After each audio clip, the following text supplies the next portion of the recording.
सभी लोग हैं जो दलित समाज के पिछड़े हुए लोग हैं, जिनको कोई पढ़ाई के लिए, कोई आर्थिक, कोई उनके पास कुछ नहीं है।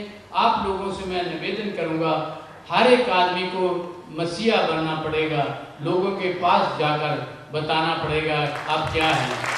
नहीं बताएंगे तो आप पीछे रह जाएंगे। वो जो क्षत्रिय समाज है या कोई भी समाज है, वो आपके लिए तलवारें तेज कर रहे हैं। धन्यवाद।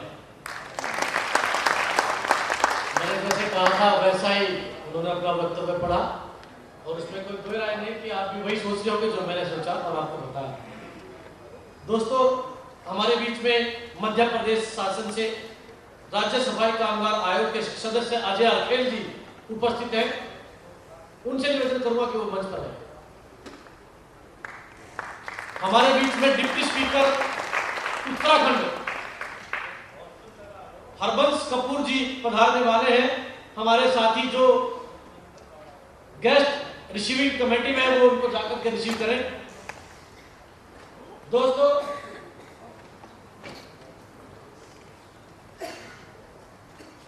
अगले वक्ता को बुलाने से पहले मैं आपको बता दूं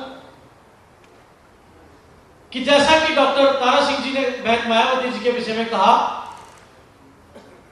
उनका वक्तव्य था, अपना वक्तव्य था, और आगे जो जिस वक्ता को मैं आपके बीच में प्रस्तुत करने वाला हूं वो भी बड़ी ओजस्वी वाणी के मालिक हैं। उनसे निवेदन करूंगा कि वो मंच पर आकर के हम सभी को मार्गदर्शन करें, जिनका नाम बड़े सम्मान और बड़े आदर के साथ लिया जाता है। श्री हरीश चंद्रा जी, रिटायर्ड आईएएस अफसर। जोरदार ताली से उनका स्वागत करें। उनसे मैं निवेदन करूंगा कि वो आगे के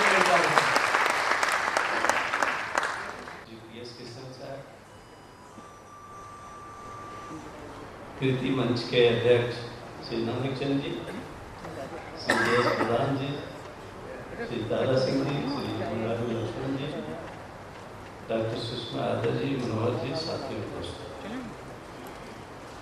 बात बड़ी लंबी है। सबसे पहले तो इसके पहले कि मैं अपनी बात कहूँ,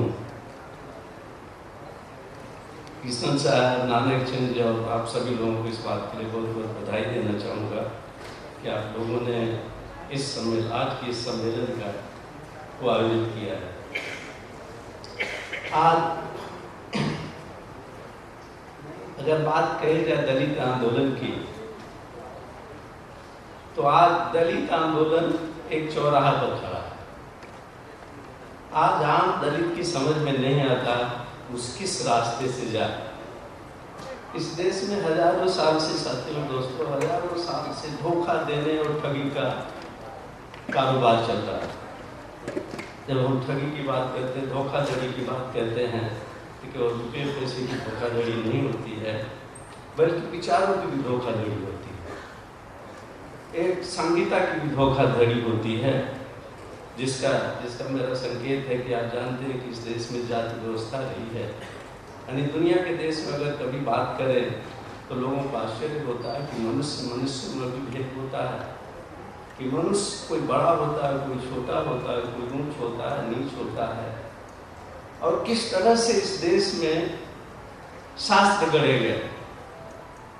आप जानते हैं वेद थे, वेदों में जिस विस्तार से चर्चा नहीं है, उपनिषद है, मनुस्मृति है, इस तरह के शास्त्र गढ़े गए। उस फरेब में लोगों को, धोखाधड़ी में लोगों को इस तरह से उनको बहकाया गया, किसी जाति बंधनों में, ऊंच नीच के भेदभाव में, छूत अछूत के भेदभाव में। और आप जानते हैं कि दलितों की क्या दुर्दशा रही, उलझ के रह गए।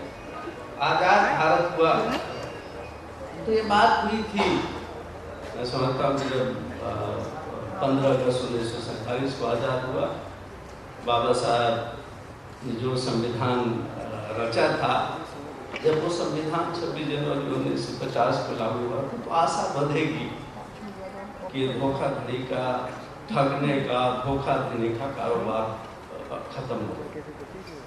लेकिन मैंने देखा कि खत्म होने के बजाय बल्कि दूसरे तरफ जो बैठे थे उन्होंने भी उसी हथकंडों का इस्तेमाल किया और जो संविधान में बातें थी उसको एकदम दरकिनारे कर दिया।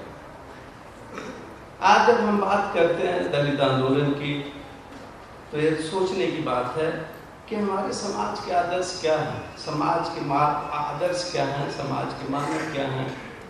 और ये निश्चित रूप से मैं समझता हूँ कि इस पर किसी को इस बात पर विवाद नहीं होगा कि हमारे आदर्श बाबा साहब अम्बेडकर हैं, हमारे आदर्श ज्योतिराव फुले हैं, हमारे आदर्श साहू जी महाराज हैं, नारायण गुरु हैं, हमारे आदर्श सरदार भगत सिंह है, राजगुरु है, सुखदेव।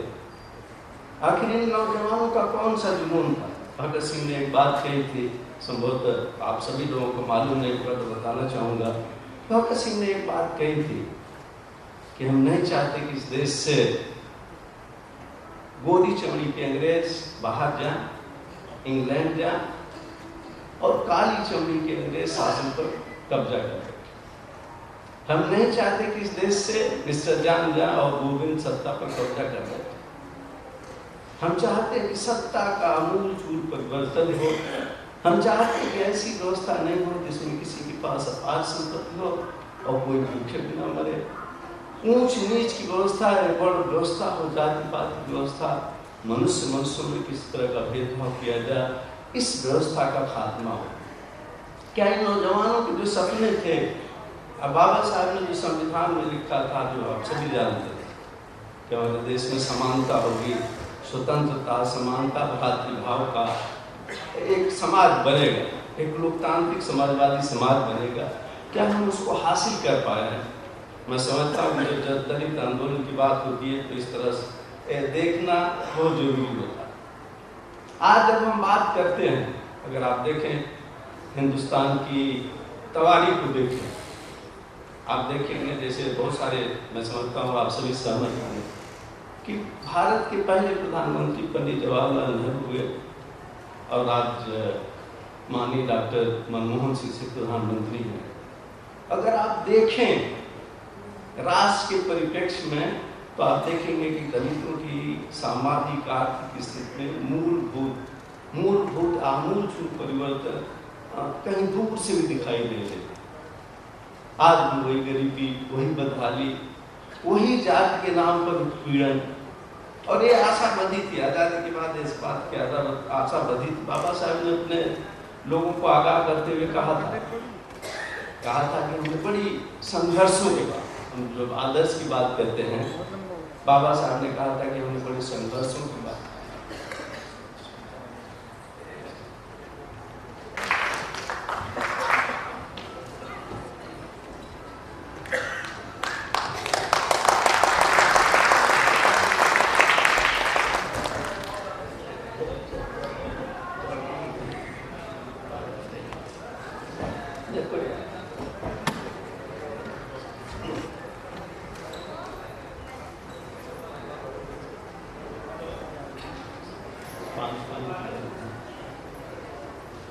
मैं आप लोगों से बात कर रहा था कि अगर आप देखिए कि 15 अगस्त 1947 के बाद जो सरकारें आई, इनका क्या चरित्र था, अब मैं पूरे दावे के साथ कर सकता हूँ।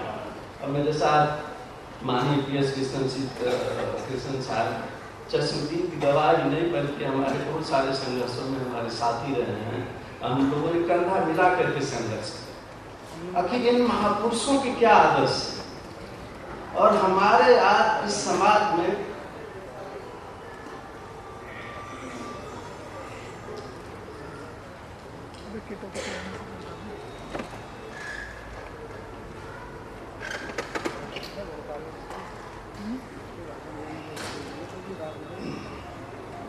जब हम लोग बात करते हैं क्या सामाजिक आर्थिक व्यवधान वैसे, क्षमा करिएगा वो तारतम्य टूट जाता है। मैं बता रहा था कि आजाद जब भारत हुआ 61 वर्ष हो, आखिर कौन से कारण है? जब हम सम्मेलन करते हैं तो उन कारणों पर हम निश्चित रूप से चर्चा करनी चाहिए कि कौन से कारण है। हमारे बीच में हमारे प्रोग्राम कोऑर्डिनेटर श्री परमजीत यहाँ पर उपस्थित है, बड़ा मेहनती बच्चा है। उससे निवेदन करूंगा कि वो मंच पे आए और आदरणीय श्री माननीय ऑनरेबल स्पीकर उत्तराखंड हरबंस कपूर साहब का बुके देकर के स्वागत करेंगे। परमजीत।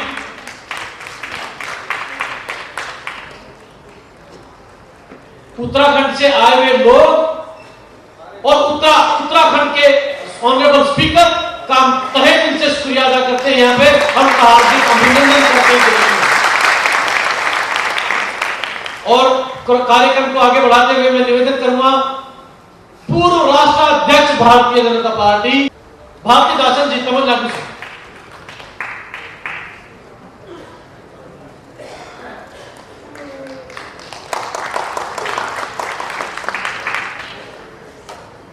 दोस्तों,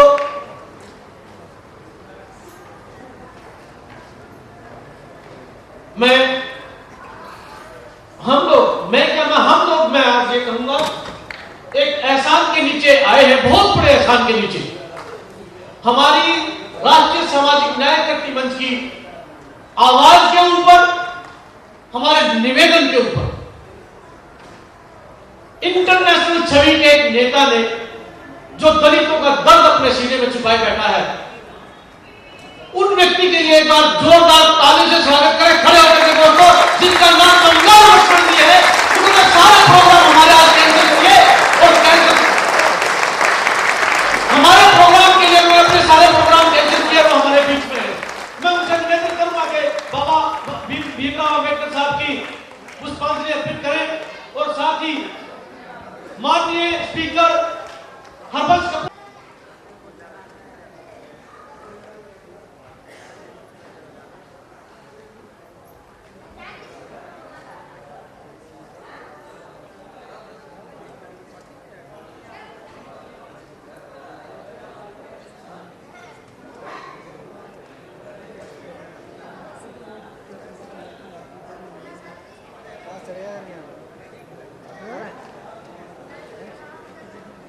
आज ये श्री गंगा लक्ष्मण जी का स्वागत करते हैं। भाग कर कह रहे हैं बड़े मोटे हो गए।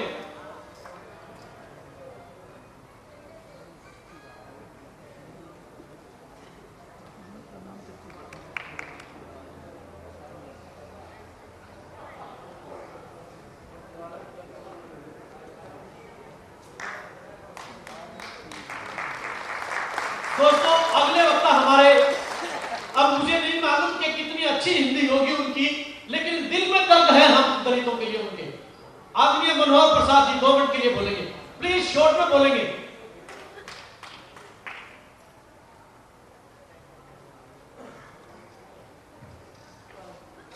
Dear friends, I thank all the national leaders for allowing me to speak.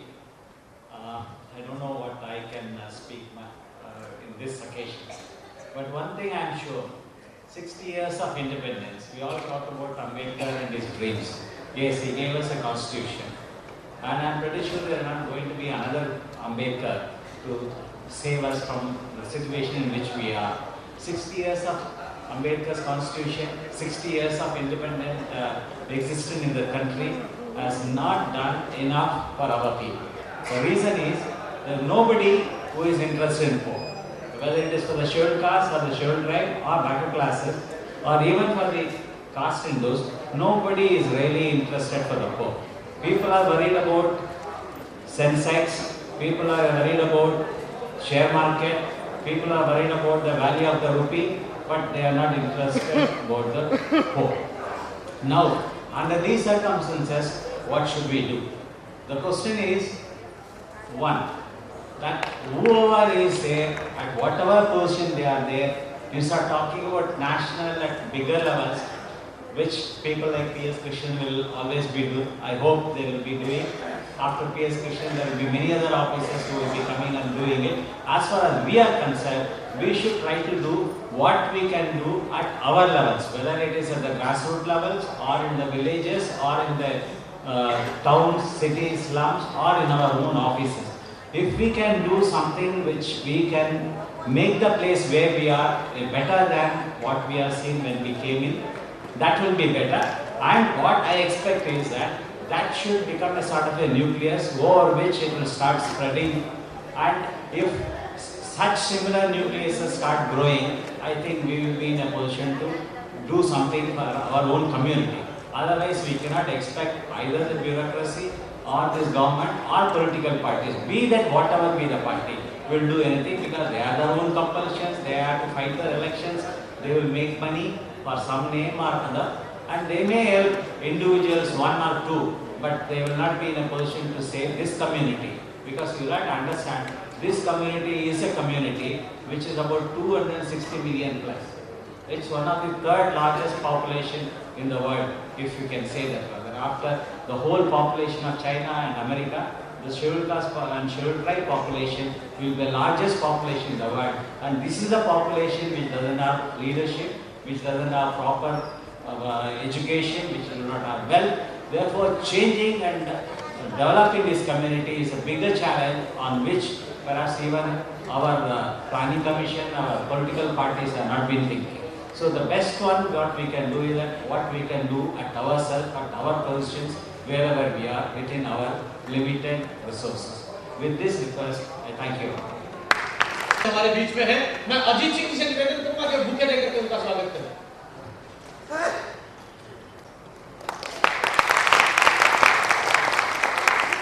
दोस्तों, अंतरराष्ट्रीय स्तर के वक्ता को मैं आपके बीच में बुलवाने से पहले उनकी शख्सियत के लिए इतना कहना चाहूंगा, बड़े अजीब से हैं ये जिंदगी के रास्ते, बड़े अजीब से हैं जिंदगी के रास्ते, अनजाने मोड़ पर कुछ भी लोग दोस्त बन जाते हैं।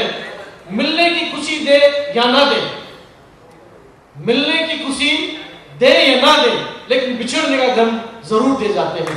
आदमी सिंह जी, पूर्व IAS अधिकारी श्री JS बड़ाना जी, अभी इनका बड़े विस्तार से भाषण हुआ श्री हरीश चंद्रा जी, मिसेस सुषमा यादव जी, मनोहर जी, उत्तराखंड से पधारे हुए उत्तराखंड के स्पीकर साहब श्री अरविंद सिंह कपूर जी, श्री जय भगवान यादव जी, और मंच पर बैठे हुए, मंच के सामने बैठे हुए सभी सम्मानित डेलीगेट्स, इस मंच से, यहाँ से हिंदी में, अंग्रेजी में बड़े प्रभावी भाषण यहाँ सुनने को मिले। उसके बाद मुझ जैसा व्यक्ति खड़ा होना, जिसकी ना तो अंग्रेजी अच्छी है ना हिंदी अच्छी है, और बोलने के लिए मेरे बारे में बड़े लंबे शब्दों में तारीफ भी यहाँ प्रस्तुत की गई, तो मुझे थोड़ी सी हिचकिचाहट हो रही है कि भाई क्या मैं आपके सम्मुख कुछ बातें रख पाऊंगा जो आपको जचे। वास्तव में जैसा कि कहा गया, national action forum for social justice के साथ मेरा बहुत पुराना रिश्ता है। अनेकों कार्यक्रमों में भाग लेने का भी मुझे सौभाग्य मिलता रहा, और वैसे कृष्णन जी के साथ बहुत ही पुराना हमारा रिश्ता है। जब भी मुझे कहीं बोलना होता है या किसी विषय के बारे में जानकारी लेनी होती है, तो मैं हमेशा कृष्णन जी से संपर्क करता हूँ, उनका मार्गदर्शन लेता हूँ, और फिर अपनी बात वहाँ रखने की कोशिश करता हूँ। जब भी मुझे भारतीय जनता पार्टी में मैनिफेस्टो वगैरह तैयार करने की बात आई, मुझे याद है 1998 में, 98 में, जब दलित विषयों से जुड़े हुए इस पर एजेंडा तैयार करनी थी,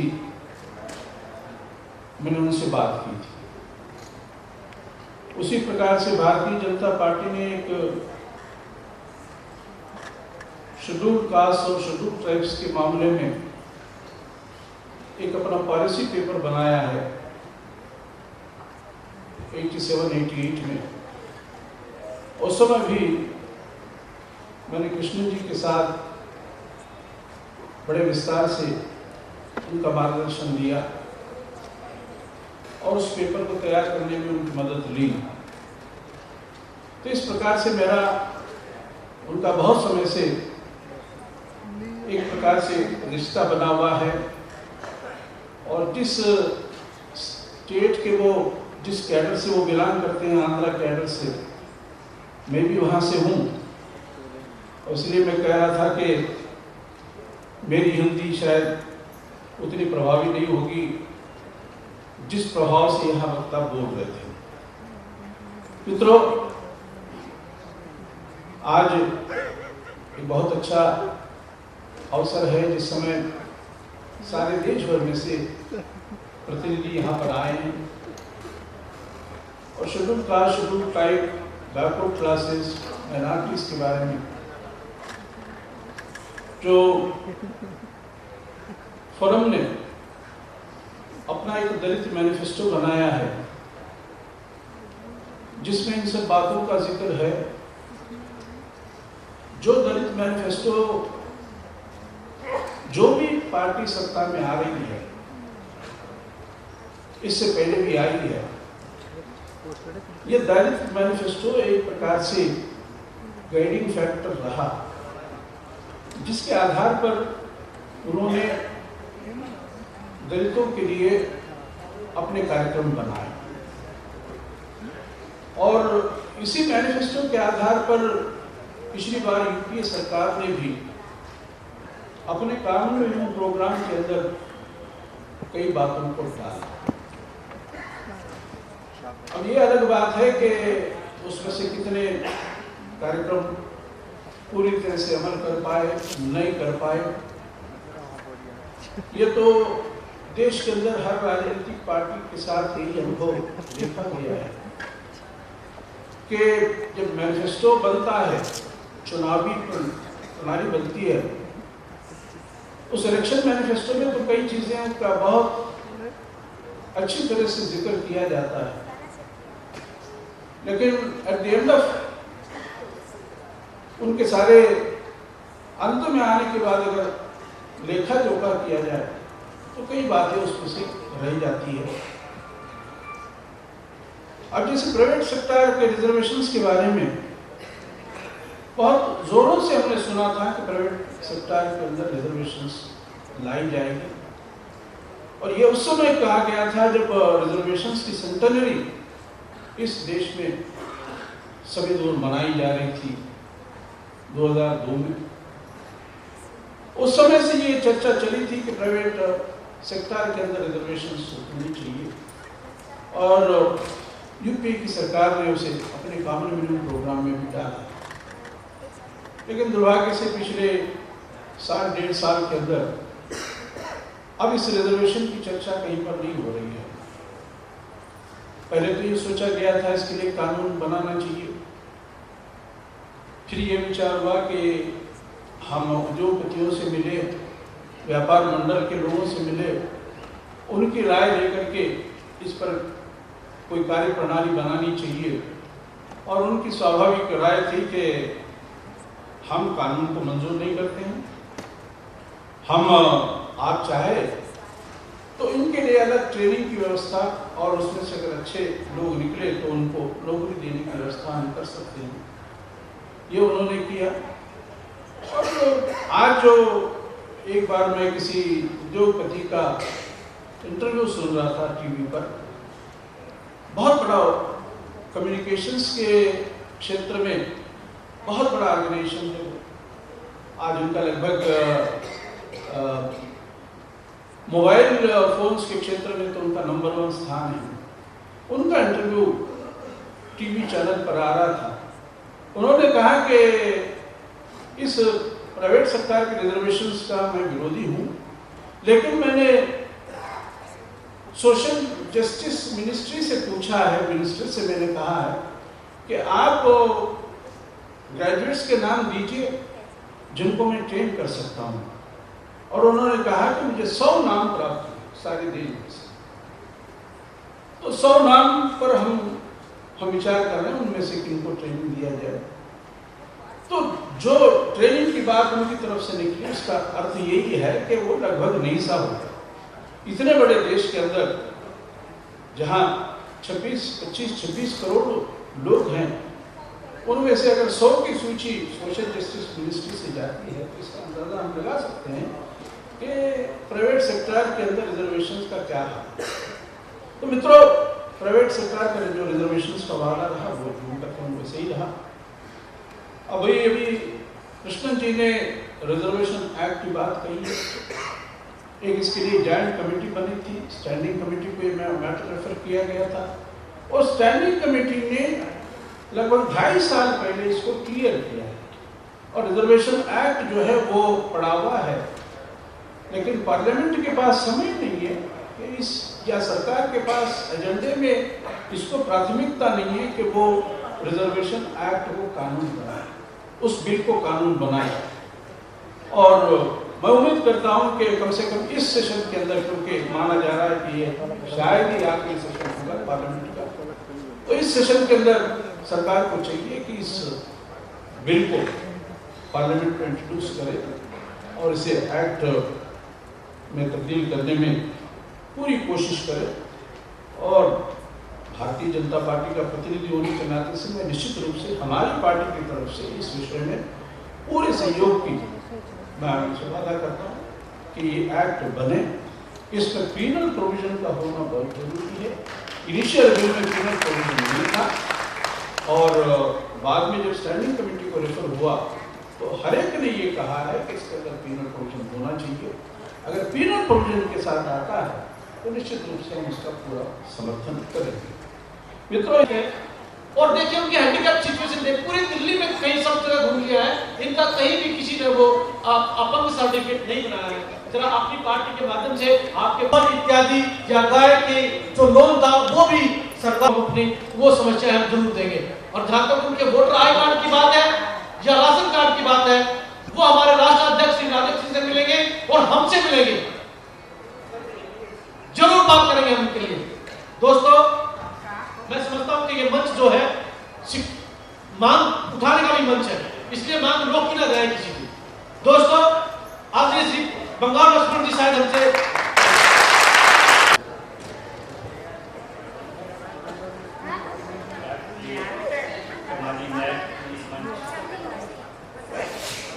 सम्मानित अध्यक्ष श्री कृष्णन साहब, कार्यकारी अध्यक्ष नानकचंद जी, श्री जी बदाना जी, कर्नल चौधरी जी, श्रीमती सुषमा यादव जी, हरीश चंद्र जी और मंच पर आसीन सभी प्रमुख डेलीगेट्स, पदाधिकारीगण, सभागार में उपस्थित देश के कोने कोने से आए हुए सभी प्रतिनिधिगण,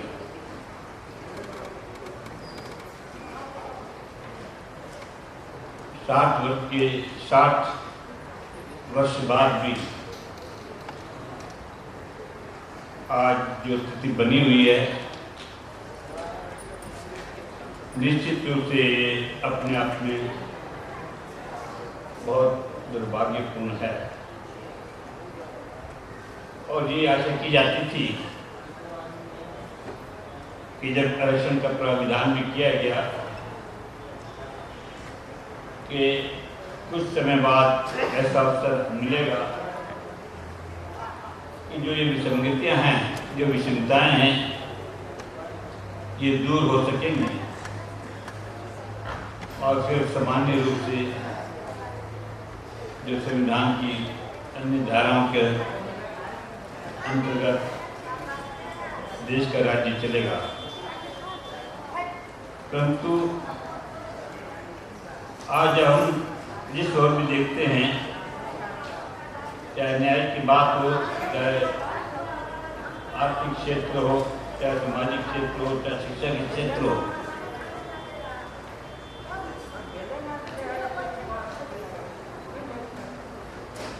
जो स्थान हमारे दलित को मिलना चाहिए था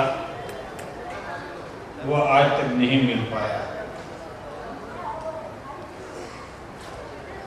अनेक वक्ताओं ने अपने विस्तार से अपनी बात रखी है। मैं एक और पहलू की बात करूंगा। आज हम अपनी स्टेट्स की असेंबलीज में, अपने देश के पार्लियामेंट्स में ये महसूस करते हैं कि देश के सामने जो जरूरत मुद्दे हैं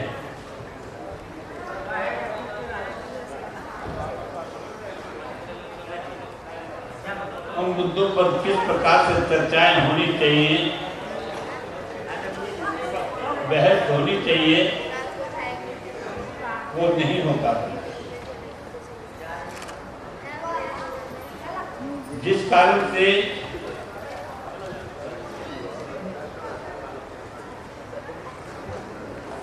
पार्लियामेंट्स और असेंबलीज में आरक्षण की व्यवस्था होने के बावजूद भी हमारे दलित और पिछड़े वर्ग से संबंधित जनप्रतिनिधि भी अपने समाज की बात नहीं रख सकते और नहीं रख पाते। सदन का अधिकांश समय अव्यवस्था में गुजर जाता है और बहस नहीं हो पाती। अभी हमारे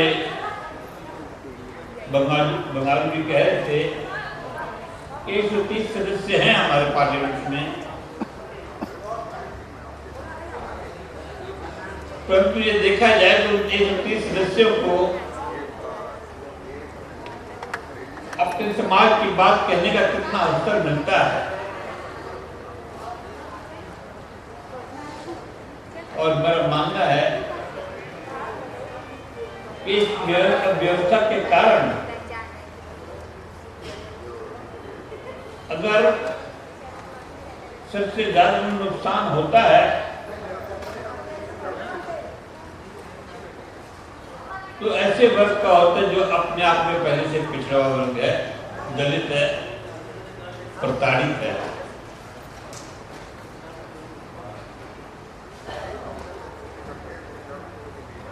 इसलिए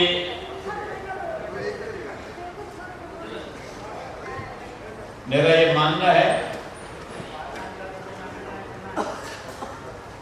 कि हम एक ऐसी जागरूकता उत्पन्न कर सकें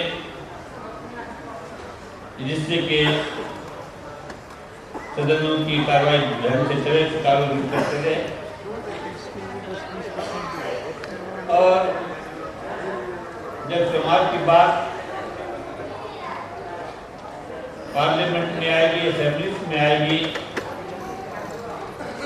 हमारे जनप्रतिनिधि जिन्हें हमने चुनकर भेजा है हमारी बात रखने के लिए, वो भी अपनी बात प्रभावशाली ढंग से रख सकेंगे। तो दिन राजनीतिक दलों ने, सरकारों ने अपनी मैनिफेस्टो में जो जो व्यवस्थाएं की है या जो जो वायदे किए हैं, हम उन्हें चुनाव से पूर्व भी उन्हें कटघरे में खड़ा करने की स्थिति में रहेंगे। और इसके साथ साथ जो सरकारें, क्योंकि आज का युग मिली-जुली सरकारों का है, अधिकांश असेंबलीज में और पार्लियामेंट में भी मिनिमम कार्यक्रम के आधार पर सरकारें चल रही हैं, तो निश्चित रूप से हम सरकारों से उसकी जवाबदेही मांग सकते हैं।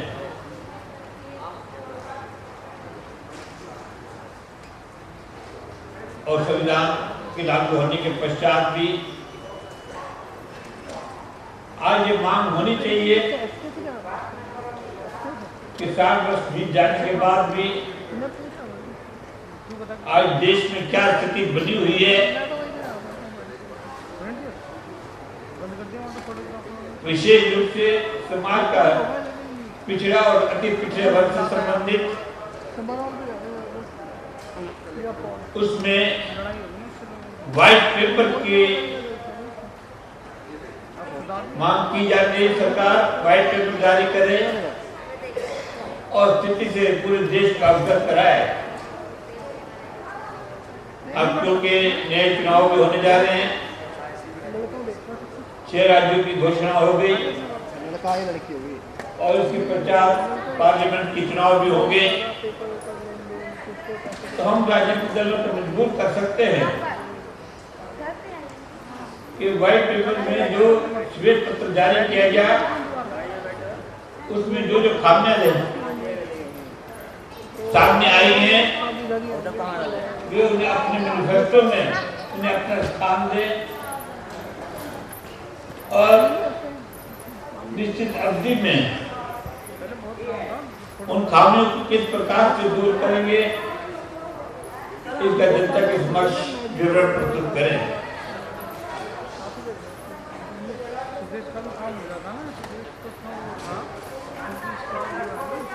अनेक वक्ताओं ने बड़े विस्तार से जो आज की स्थिति बनी हुई है उसके बारे में अपनी विचार रखे हैं।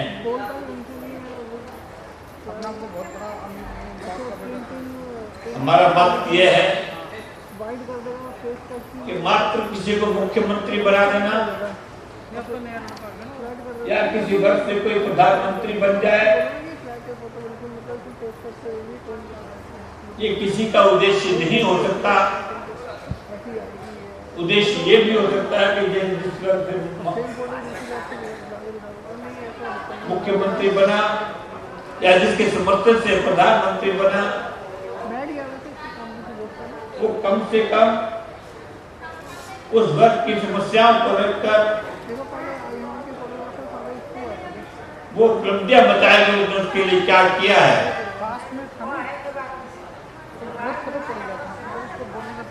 सरकारें मात्र नारों के आधार पर सरकारें बन जाए और सरकार बनने के पश्चात उन नारों को भुला दिया जाए, ये अपने आप में दुर्भाग्यपूर्ण बात है। मुद्दे और अपने अपने क्षेत्रों में ऐसे सम्मेलनों का आयोजन हो, लोगों की भागीदारी हो, जागरूकता उत्पन्न हो और इन कमियों को, इन बातों को, इन व्यवस्थाओं को हम उस स्तर पर उठा सकें और जिसका सीधा संदेश समाज में जाए, सरकारों तक जाए।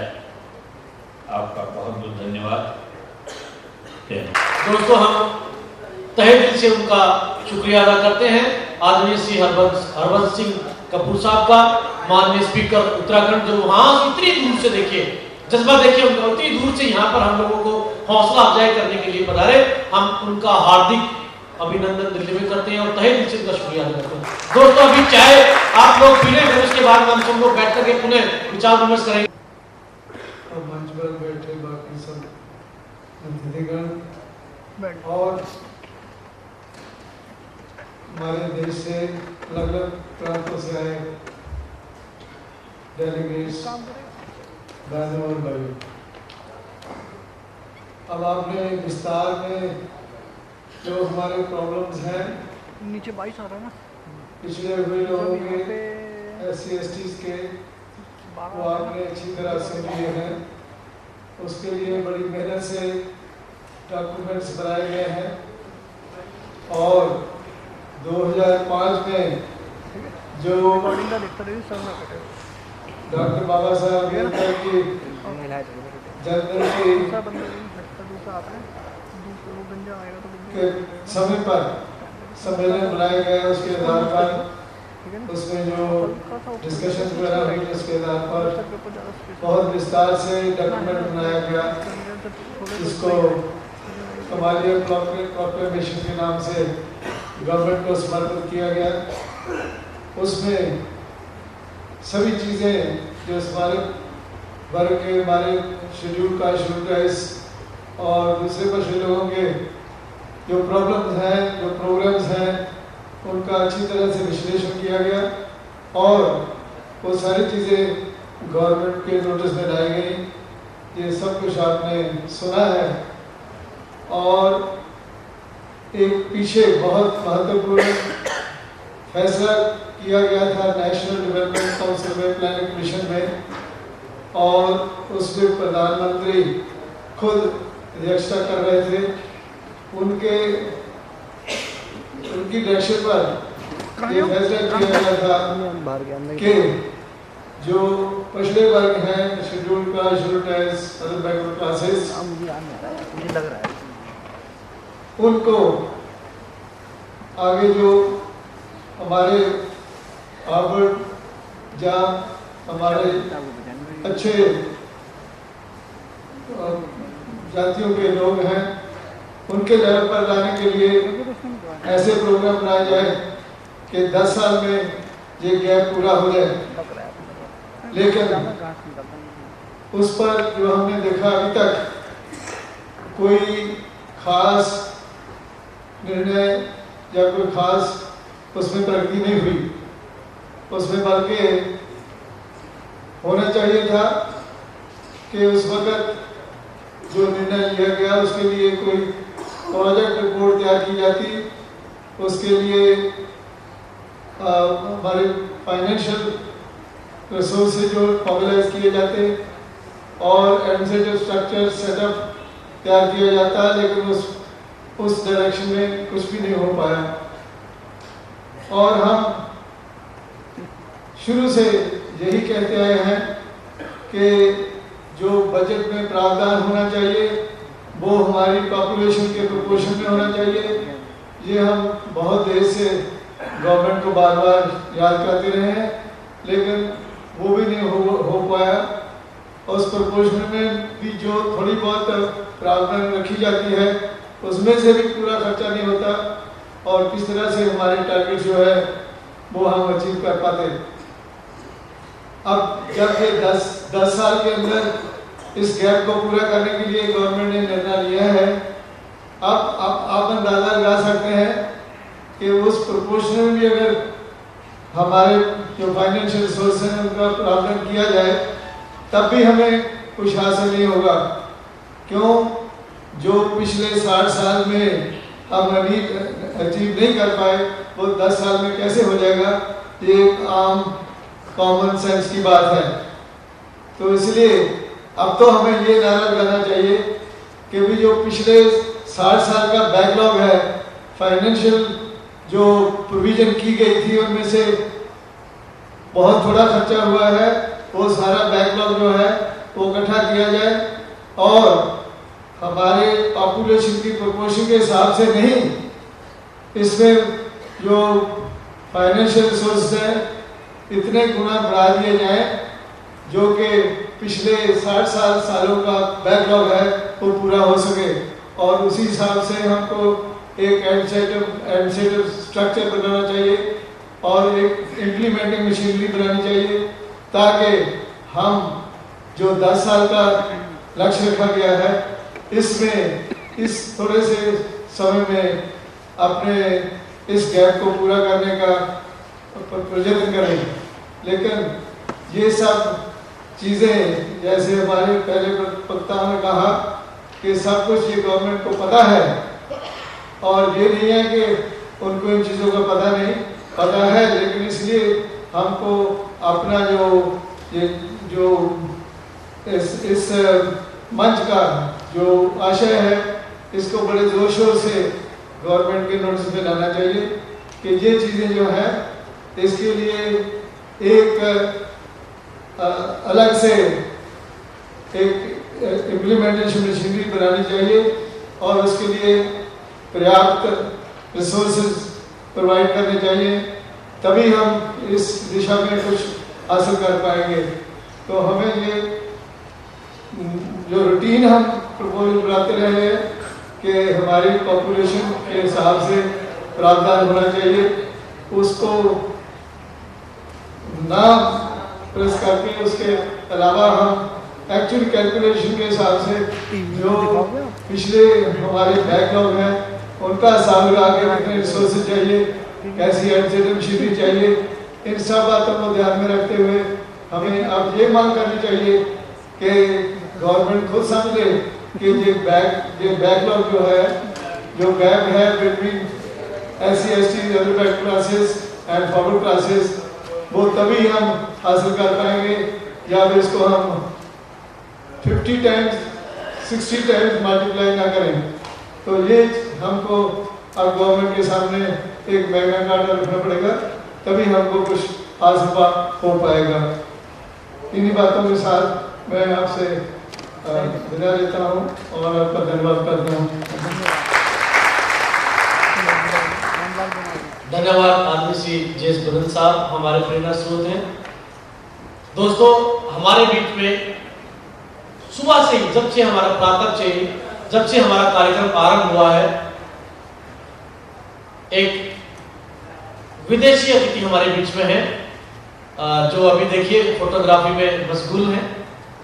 इतना धैर्य उनके अंदर है, इतनी सभ्यता उनके अंदर है।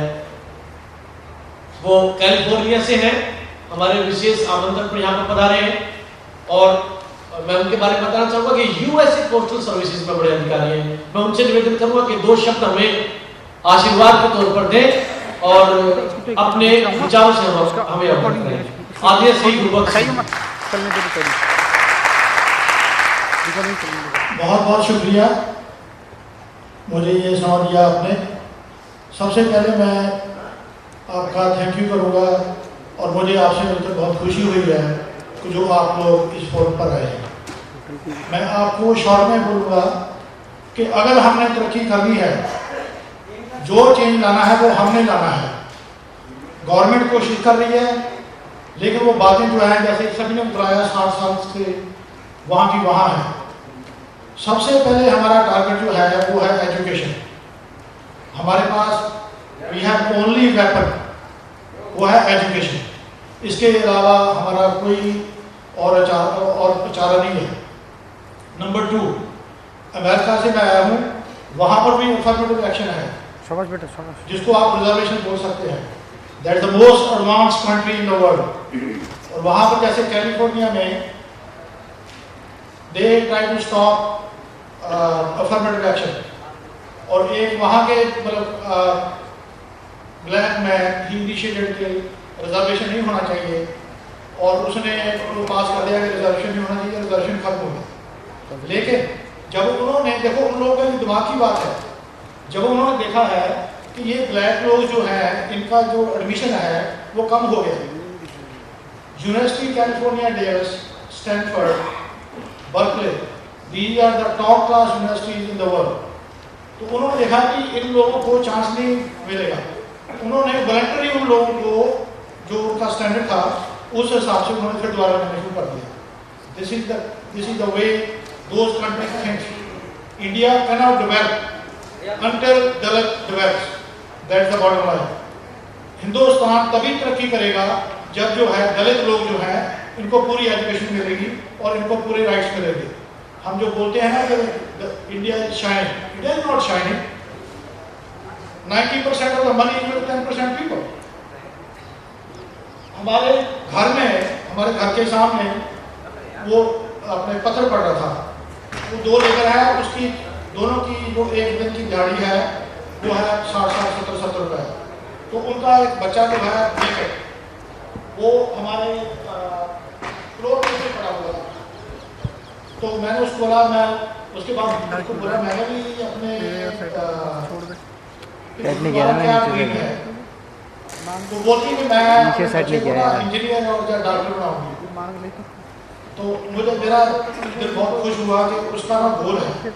तो मैंने उसको पूछा कि ये 40-50 रुपए मिलते हैं और ये बच्चा जो है तुम दोनों काम कर रहे हो, ये सड़क के ऊपर बैठा है, वहीं पर अपना आपने देखा हुआ है जब वो पत्थर तोड़ते थे सड़क के, तो वो कई दफा पत्थर जो है मैंने देखा बच्चे को लगता हुआ। तो मैंने उसको बोला बच्चे को उठाओ, चादर में डालो और साइड में डालो। ये हमारे लोगों की हालत है। और हमको खुद चेंज होना है और हिंदुस्तान को जो it was a sparrow, it was a golden sparrow, जो सुनहरी चिड़िया थी, it has become a ball of dust। तो इसको फिर सुनाई चिड़िया बनानी है, किसने बनानी है? दलित ने। तो I can you only one message, educate educate educate. Thank you. Shri Gurubakhsh Singh ji, उन्होंने देखिए एक मजदूर के बच्चे की पीड़ा अपने दिल में, अपने हृदय में समाई, संशोधित की। ऐसे हृदय होने चाहिए और साथ में हमें शिक्षित होने का भी उन्होंने एक संदेशा दिया। हमारे बीच में दूसरे का नाम तो लेगा ये, प्रोफेसर सुषमा यादव जी विराजमान है। Doctor Ambedkar chair in social justice, वो वहां से हैं। Indian Institute of Public Administration में आदरणीय श्री PS स्टेफन साहब के साथ में कार्य कर चुकी है। उनसे भी मैं आग्रह करूंगा कि वो 2 मिनट में अपने संक्षिप्त संबोधन से मैं अवगत करूं।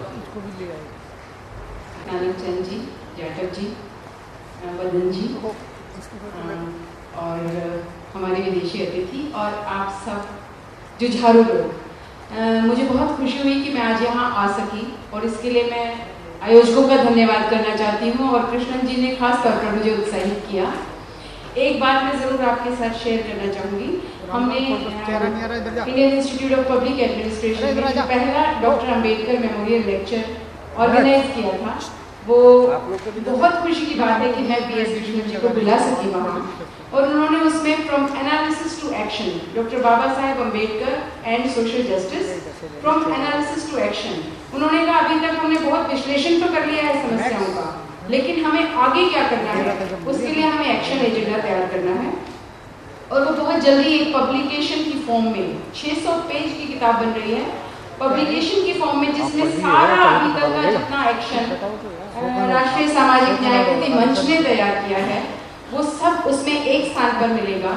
और मुझे लगता है वो बहुत अच्छा हमारे पास एक सामग्री हो जाएगी। और मैं चाहूँगी कि जब हम अपना अगला डॉक्टर अम्बेडकर मेमोरियल लेक्चर रखें तो आप सबको मैं उसमें आमंत्रित कर सकूं और वो जो सामग्री तैयार हुई है वो आप सबके साथ बांट सकूं।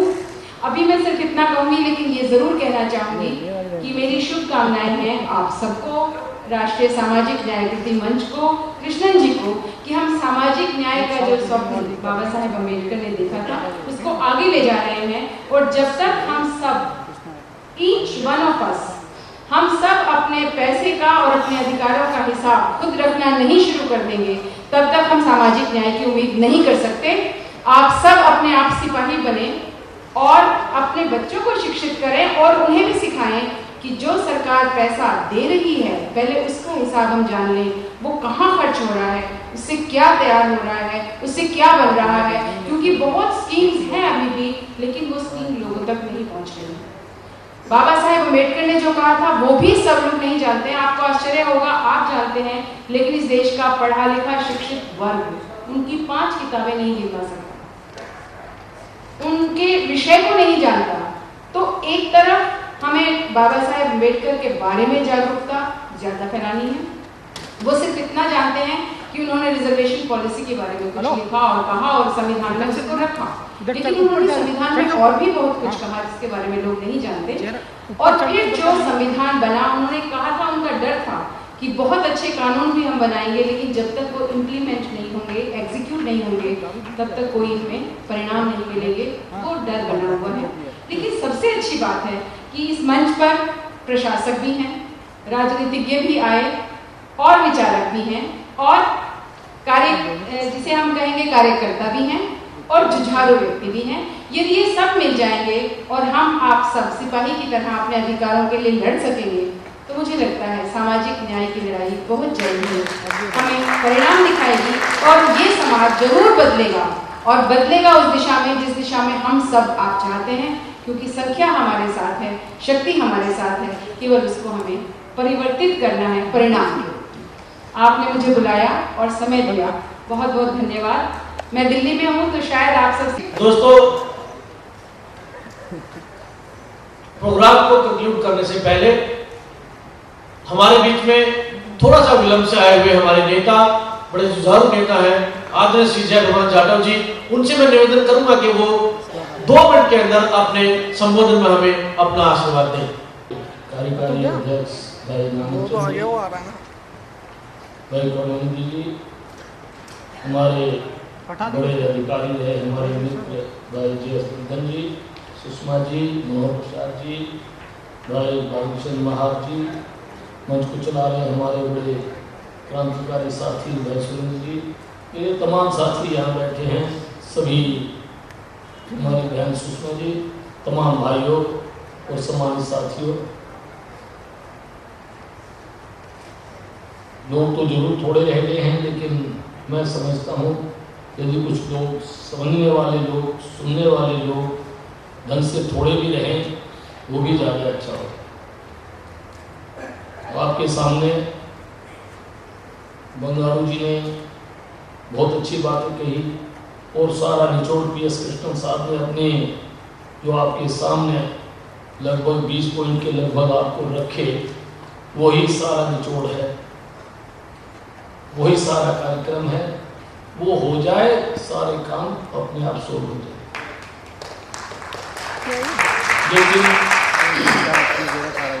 लेकिन होता नहीं है।